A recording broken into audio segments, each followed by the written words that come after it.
I'm here tonight to tell you about a father who loved his son and a son who loved his dad.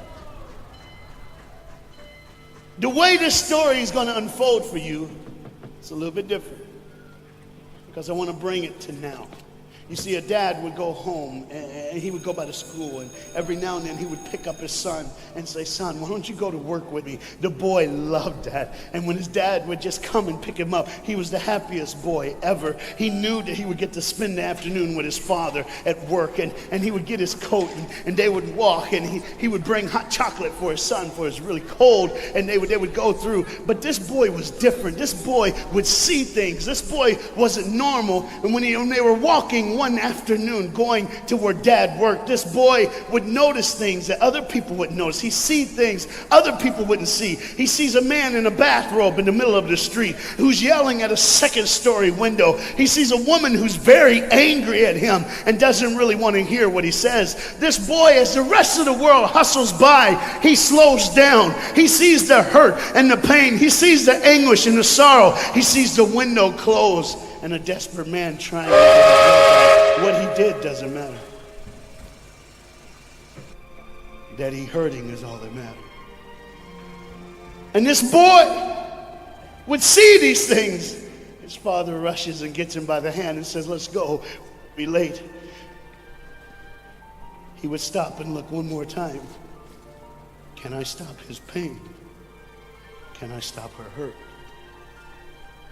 But the boy loved his father. They would go and they would catch the trolley. I think that's what you call it here. We call it a tram. Yeah, I don't know the words, but he would get on there with his dad, and the boy would just notice people. He would look, and that day, one particular, he noticed something as he got on the train. To explain something, as you can hear, there's a train coming, and I got to get through this before the train gets here. He saw a man, he saw a woman. He saw that the man seemed very happy and the woman seemed very sad, and he couldn't understand why they could be together and one be happy and the other be sad. He couldn't understand that, but the little boy knew that there was something wrong. He had this feeling, this instinct that was amazing, how he cared for other people, but he loved none other than his father. He knew his daddy loved him, and as he watched the world and their hurt and their pain, he knew that he would always have a father. But even notice this, I need you to understand as you hear this story and get involved in the life of this man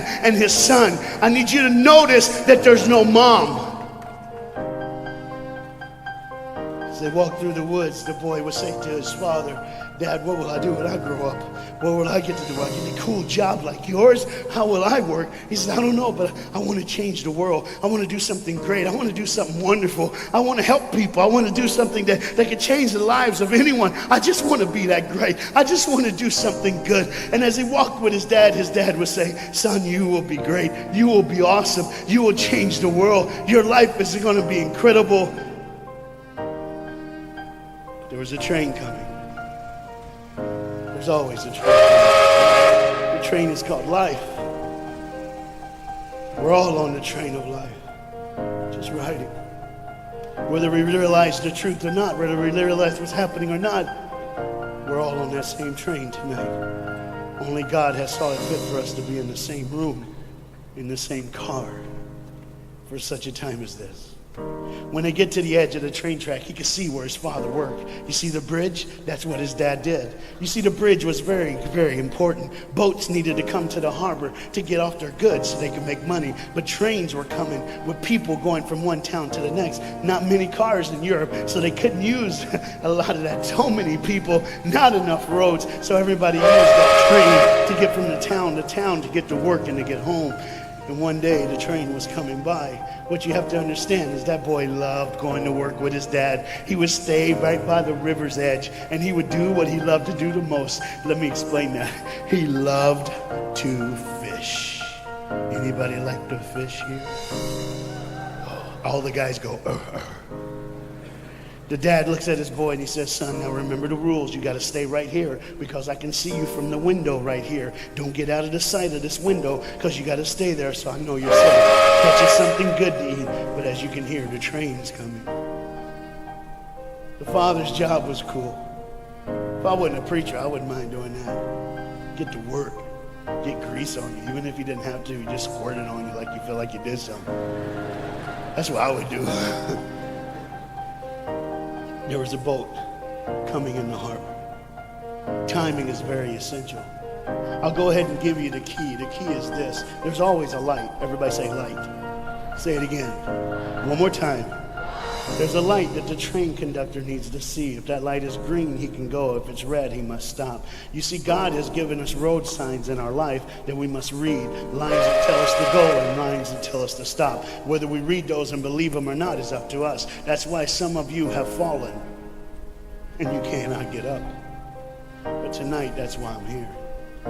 The boat needed to come through, so he called, and the man said, okay, I got time. It's a long time before the train should come. So he pulls the lever, as you just saw, and the big, huge stone steel bridge, the gears started turning. They started cranking the steam. All of a sudden, gears are moving, and that big, huge bridge is just starting to go up. As it rises higher and higher, he has to watch and make sure everything's set, everything's good, everything's fine. As he looks out the window, he can see everything, but the dad, being a good dad, keeps one eye on his work, but the other eye on his baby. One eye on the world, but the other eye on his children. You think God doesn't know where you are? He keeps one eye on his world and one eye on his child. No matter what you've done or where you've been, it's one eye on the world, but the other eye's on you. He's watched you and he's kept you. Even though your train is coming down the track, he understands that. And even though sometimes, I'm not going to get ahead of myself. See the red light? He didn't see it. So many times we don't see the red light. See, to just say the train was early. The boy can hear and see the steam. And he looks and says, Daddy, the train. Daddy, Daddy, the train's early. Daddy, you got it, Daddy. Hey, Daddy, Daddy, Daddy, Daddy, Daddy, the train. Daddy, the train's coming. But the dad was looking at the gears, making sure he had enough oil, making sure there was enough steam to get the bridge back down for the train. And what the boy knew one thing. Now listen, the boy knew that his dad one time showed him where the trigger was. It was a red lever. If he pulls it, the train bridge would collapse down fast and the train would be able to come across. All the boy knew was there were people on that train. There were people that needed to be saved. There were people that had, some of them just with their friends having a good time, like everything's fine. They did not know that the bridge was up. They did not know what was coming. They're just living their life like you and me, just going down the road, just being our own thing, doing our own thing. And the dad all of a sudden hears the train coming. He looks and then he says, oh, my son. He looks out and his boy's gone. He's like, oh my God, where's my son? Where's my son? He got to figure out. He looks back just in time to see his son trying to save the day. All he had to do was pull that lever. He reaches in to pull it, and the boy pulls too far, and he falls in the hole. Now it's on the father, and God the Father, did you hear me? God the Father has to make a choice. It's his now. Do I save my son, or do I save the world? But they don't even know. They don't even know.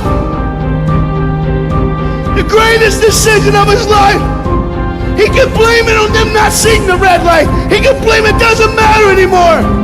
Pull the lever, save the world. Leave it up, save your son. For God so loved the world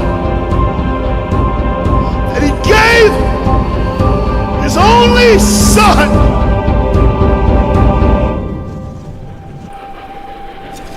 Whosoever believes in him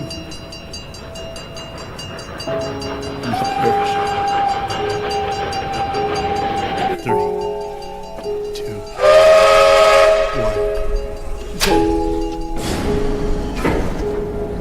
1. And they didn't even know. They never would know.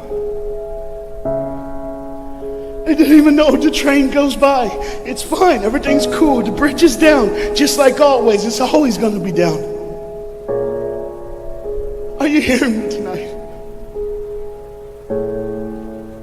He gave his only son.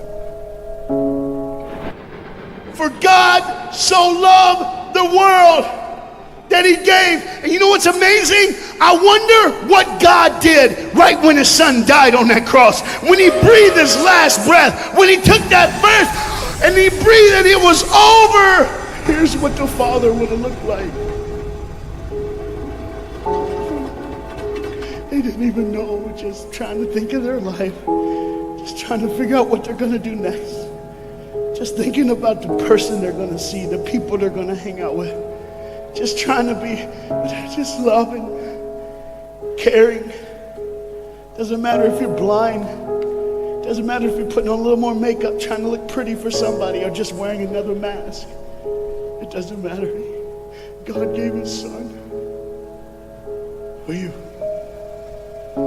What will I do when I grow up? Where will I go when I grow up? What can I change? And there was a girl in the bathroom on the train, liquefying her heroin to shoot up one more time. He died for her. He died for her. But in one moment, are you listening? In one moment, as the Bible says, everybody gets a chance. In one moment, to see the look of the Father when he knows when you realize what he did for you, when you realize the sacrifice, when you realize he let his son die so that you can live, when you realize what he did, no matter what you're doing, no matter where you're at in this life, no matter what you're a part of, you gotta stop. You gotta stop. Even if it's for 1 second, and think, my God, he did it for me. He did it for me. And I pray to God you drop what you're doing. Drop what you're doing. With all the pain and the hurt and the sorrow in the world, he did it for you. That's why you're so quiet. You see, the train's coming. The train's coming. Everybody has things. You have ways of I don't want to do that. I don't want to, but why do I keep doing it? Even Paul said, why do I do what my flesh tells me, and I do what I know is wrong, and I don't do what I know is right? You got to understand tonight, the fight is on, and we can win. We become more than conquerors through Jesus Christ. And I'm not preaching just for me. I'm preaching on behalf of you. But what you got to understand is there had to be a moment in those 3 days when Jesus died on a Friday and rose again on a Sunday. There had to be this moment. Go ahead, look at the screen. When it was just God and his baby and his son.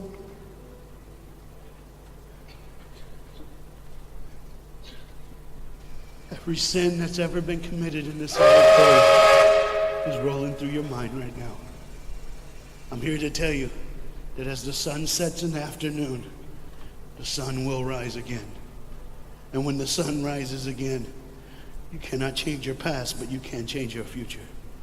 You see, it's always a different day.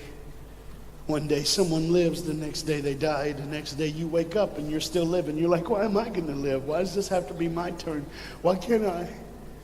You can just preach. I could have stopped, but I need you to see the whole picture here. You see, because when God the Father gave his only son, when Jesus Christ breathed his last breath and he died, he did it in a way that you can never ever say, you don't know me, you don't understand me, God don't understand my pain, God don't understand my sorrow. You see, that's the very train that boy was on. That's the very train that he was on. And as this dad remembers, look real close. You see the pictures of the people? Bam, there they are. But there's somebody added in the picture, isn't it? Bam, there they are. Do you see who's added in it? In every face of every person, Jesus is in their life. Why? Because when you're the greatest sacrifice, you always end up in everyone's life, no matter where they are, who they are. He did it so that you can say he was there all the time, waiting patiently in line. Jesus Christ was there all the time. And the train keeps going. The train keeps coming. Train keeps moving. People keep living and people keep dying. And God the Father just watches it all. One eye on the world, the other eye on you. Some of you are starting to figure it out. You're like, what is he looking for? Just one girl. Because see, the whole horrible day, God only had his eyes on one person. And it was just a day on the street corner. And he walked by, saw a girl with a baby. And she saw him. Do you get it? Old things are passed away. Behold, all things become new. He did it so that we can live. No matter what the sin, no matter what the pain, no matter what the sorrow, the sacrifice was perfect. It was perfect. And it was for you. And God the Father watches it all unfold. And all he can say